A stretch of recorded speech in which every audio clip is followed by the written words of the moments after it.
Have you ever wondered why a memory from when you were, say, 7 years old feels more real, more vivid than what you had for breakfast yesterday? Well, it turns out there's a fascinating scientific reason for that. Today, we're going to pull back the curtain on your memory's blueprint and figure out why our earliest experiences don't just shape us, they become the story we can't help but tell for the rest of our lives.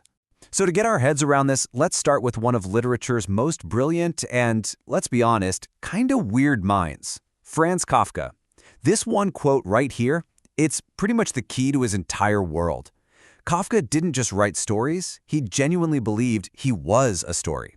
And what's wild is that for his whole career, he was basically writing the exact same story, just over and over again. And here's the thing, Kafka is not alone in this, not by a long shot. You look at Sylvia Plath, James Joyce, so many of the most creative people seem almost compulsively drawn back to the same themes from their childhood.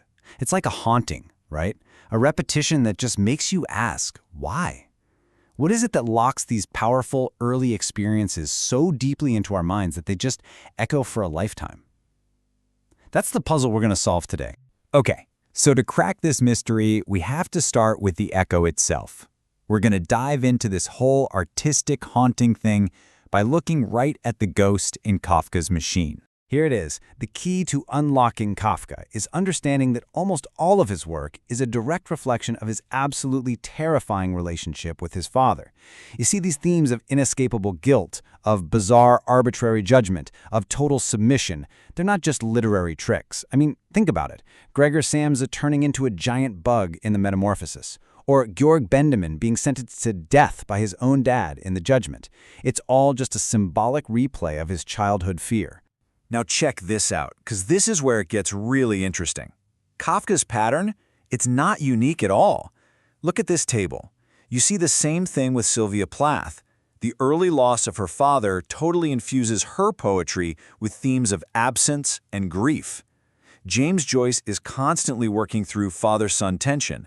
And Edvard Munch?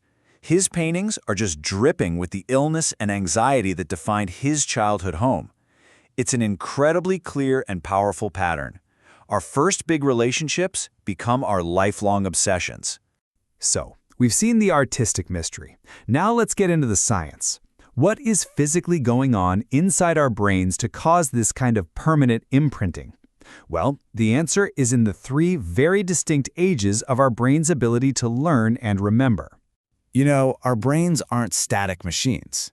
This ability to form new memories, what scientists call neuroplasticity, it isn't a constant.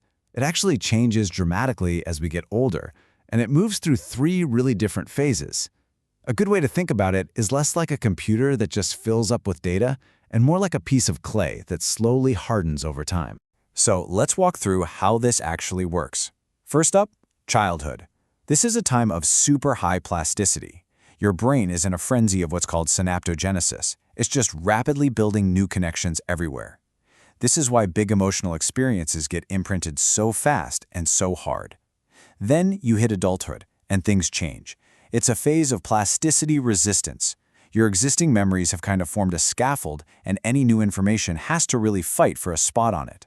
And finally, as we age, the system can get a little fragile, as hippocampal neurogenesis, that's the creation of new brain cells in your memory center, starts to slow way down. And this brings us to the real aha moment of this whole explainer.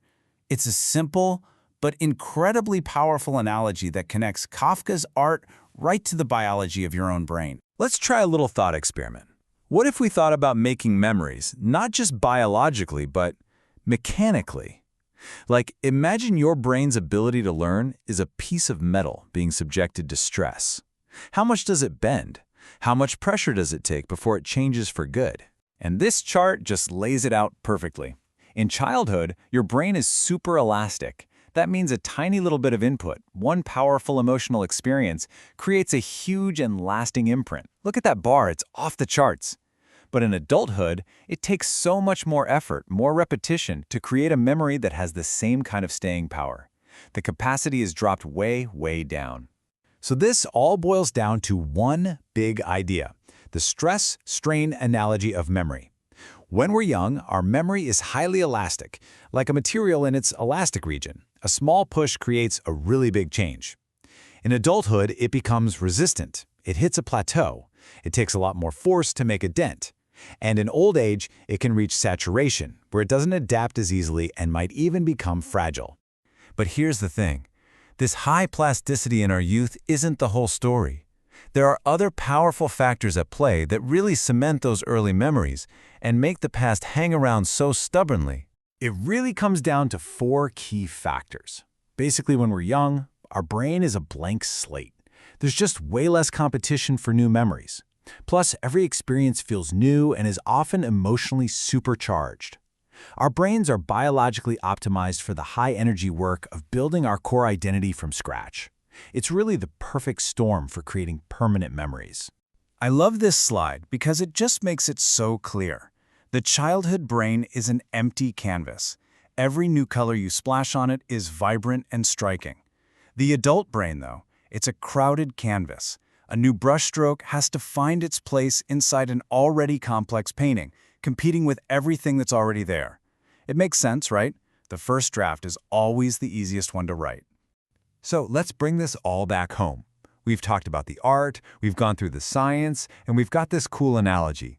But what does all of this mean for understanding ourselves? For, reading our own personal blueprint? Well, it means that the story you tell yourself about who you are isn't random. Your sense of self, your whole identity, it's built on that early foundation of high plasticity memories. The narrative of your life is constructed from the experiences that were, on a biological level, the easiest and most efficient for your brain to encode forever. And that's the real beauty of the stress-strain analogy. It's not just a clever little idea, it's a unifying principle. It's this incredible bridge that connects the psychological hauntings in Kafka's fiction with the hard neuroscience of synaptic pruning, all under one elegant dynamic of tension and change over a lifetime. It's pretty amazing. So we're left with this. If our childhood created the first, deeply ingrained draft of our life story, the question isn't whether we can erase it, because we can't.